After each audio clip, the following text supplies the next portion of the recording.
Idea ഉണ്ടോ കയ്യില്? എൻ്റെ ഒരു ഐഡിയ ഉണ്ട്. നമുക്ക് രവിചേട്ടനെ അങ്ങോട്ട് പൊക്കാം.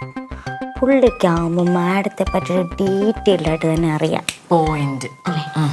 ആ വഴിക്ക് നമ്മൾ ട്രാക്ക് പിടിച്ചാൽ കറക്റ്റ് അവരുടെ എല്ലാ വീക്ക്നെസ്സും നമുക്ക് സുഖമായിട്ട് കറക്റ്റാ. അപ്പം നമ്മൾ ആദ്യത്തെ ലക്ഷ്യം ഈ പറഞ്ഞ രവിചേട്ടനെ പുള്ളിക്കാരിയുടെ ശത്രുവാക്കി മാറ്റണം. എന്നിട്ട് ആ ഗ്യാപ്പിൽ നമുക്ക് നമ്മുടെ അമ്മാവനെയും അവന്തിനെയും കൊണ്ടുവരണം. നമ്മുടെ ഈ ഒരു ഗ്യാങ് സ്ട്രോങ് ആക്കണ്ടേ? പക്ഷെ അതിന് അയാൾ വീഴുവോ? എന്തൊന്നാടി പറയണേ? വെറുതെ പോയി ചേട്ടാ വീഴുന്ന പറഞ്ഞാൽ വീഴുവോ? അതിനൊക്കെ കറക്റ്റ് ആയിട്ടിരുന്ന് പ്ലാൻ ചെയ്ത് നമുക്ക് ചെയ്യാം. നീ വലിയ ജേർണലിസം അല്ലേ പറഞ്ഞേ? ഒന്ന് കണ്ടുപിടിക്ക് പുതിയ ഐഡിയ. ആ കുന്തം അവൾക്ക് ബോംബെന്ന് ഇനി അതിനു വേണ്ടി വേറെ ആരെങ്കിലും ധാരാവിന്ന് വിളിക്കും. അവക്കറിയാം തള്ള. എനിക്കിട്ട് താങ്ങാതെ നിങ്ങൾ ഐഡിയ ആലോചിക്കും. എന്താ എല്ലാരും കൂടി? ഞങ്ങളൊന്ന് മാഡത്തിനോട് സംസാരിക്കാൻ വന്നതാ. മാഡത്തെ കാണുമ്പോ എനിക്ക് പലവട്ടം ഇങ്ങനെ പറയണം എന്നിങ്ങനെ വിമ്പി വരികയാണ്. എന്ത് പറയല്ലേ? മാഡത്തെ കാണുമ്പോ എനിക്ക് എന്റെ മാമി ഓർമ്മ വരും.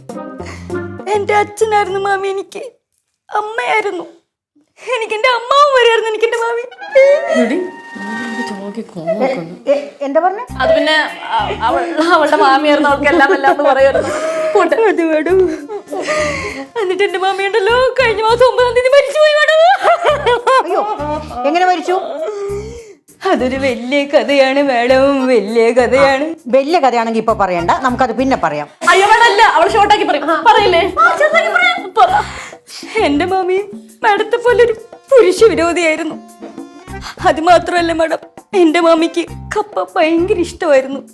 എന്നും മാമി കപ്പ കഴിക്കും, രാവിലെയും ഉച്ചയ്ക്കും വൈകിട്ടും എന്നും കഴിക്കും. അങ്ങനെ കപ്പ കഴിച്ച് ഗ്യാസ് കയറി നെഞ്ചിനകത്ത് വേനെടുത്തതാ ഇവിടെ. നെഞ്ചെവിടെയാണോ? അല്ല മാഡം, ഇവിടെ നെഞ്ചിനകത്ത് വേന എടുത്തു. അങ്ങനെ ഞങ്ങൾ എല്ലാവരും കൂടെ എന്റെ മാമിനെ താങ്ങി പിടിച്ച് ഹോസ്പിറ്റലിൽ കൊണ്ടുപോയി. പക്ഷെ എന്റെ മാമി പുരുഷ വിരോധിയാണല്ലോ മാഡത്തിനെ പോലെ. അതുകൊണ്ട് എന്റെ മാമി ദേ ഇങ്ങനെ ഒറ്റ കാലിൽ നിന്നു.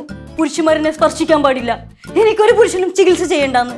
അവിടെ ലേഡി ഡോക്ടർമാർ ആരും ഉണ്ടായിരുന്നില്ലേ? ഇല്ലായിരുന്നു മാഡം. ലേഡി ഡോക്ടർ വന്നപ്പോഴത്തേക്ക് എന്റെ മാമിയുടെ കാറ്റ് പോയി. അല്ല, ഈ ലോകത്തോടെ എന്റെ മാമി വീട് പറഞ്ഞു. കപ്പ കഴിച്ച ആള് മരിച്ചു പോവോ?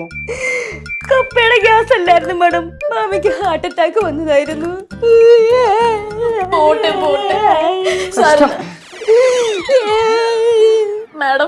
മാഡം എങ്ങനെയാണ് പുരുഷ വിരോധിയായെന്നൊക്കെ ഞങ്ങൾ അറിഞ്ഞു. നിങ്ങൾ എന്താ അറിഞ്ഞു?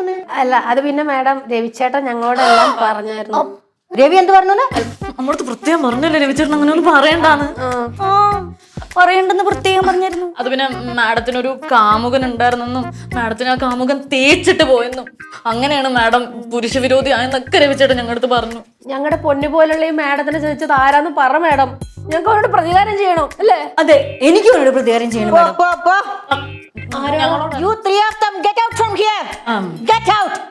മിണ്ടുണ്ടോ സംഭവം?